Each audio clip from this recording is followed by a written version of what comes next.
Okay, so once you've got your intent together, you've got your audience sensibility sorted out, you know your content, you know your tone, you know your pace.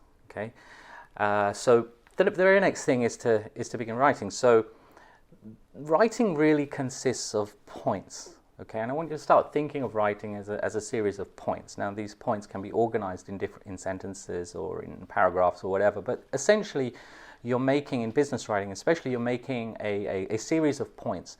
And it's these points that move what I call the narrative forward. So let's just look at an example of the kind of narrative you might be writing. Let's say you wanted to write a review of the latest Star Wars movie, The Force Awakens. You know your intent. Your intent is to persuade people, say, to go see this movie. Maybe your audience is Rotten Tomatoes, a bunch of people who just go there to to look at which films to go and watch. You've decided that your tone is going to be chatty and informal. You know, you're not going to be too kind of overly serious. But so you're now concerned. Now, what's my content going to be? What am I going to say about this film? So I would recommend at the beginning of this writing process to just focus on just jotting down what I would call relevant points. So you want to just don't worry too much about the order at this stage. Just start to say, well, these are just things that are worth saying, or that I feel moved enough to say. So this sort of will give you the stuff to work with. So take it as a kind of a process with various steps. And the first thing is just these are just stuff that I think are worth saying. What might you say in the review? Now, a spoiler warning if you haven't seen it. I'm not really going to give too much away, but if you really don't want it, then skip this. But I think it will be okay.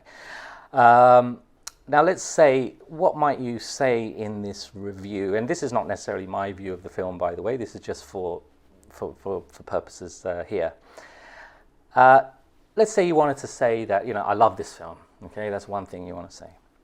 I'd watch it again. The characters were well-rounded. The dialogue was snappy. There was a particularly powerful moment when Kylo Ren, if I'm pronouncing that right, the bad guy, says, "Nothing will stand in our way. I will finish what you started." So there's this powerful moment in that film that you want to mention. The pace was relentlessly fast, making the film gripping throughout. That's another point. Another one is Han Solo goes from being unconcerned about his family to being deeply committed. That's something that struck you as a good aspect of character development. Most characters grew into something different by the end.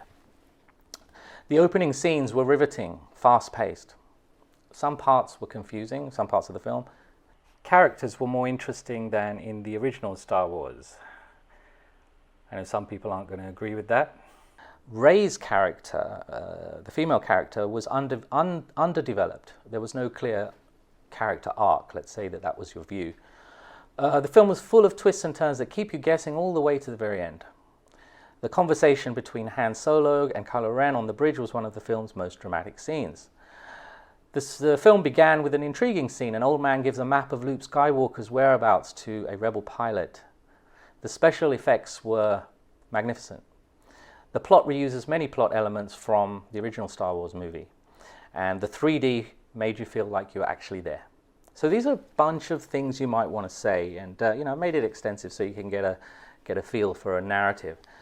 Now, you'll agree, hopefully, that this is extremely badly disorganized. There are points repeated. There are kind of stuff about character you're saying in various different parts. But you've basically just said these are the things I want to say. It's not organized yet. All we've done really is just map out the territory of what we're going to say, and that's the first thing you do. This is the territory. And you may change it later. You might say, well, actually, I don't want to make this point. Once you begin to organize it, you start making new judgments. We've listed points. They're all points, though, right? And that's fine. Now, that's the first stage, okay, of kickstarting a narrative. You just said relevant points. And what we're going to look at next is how to organize these points into a narrative, and that's the next lecture.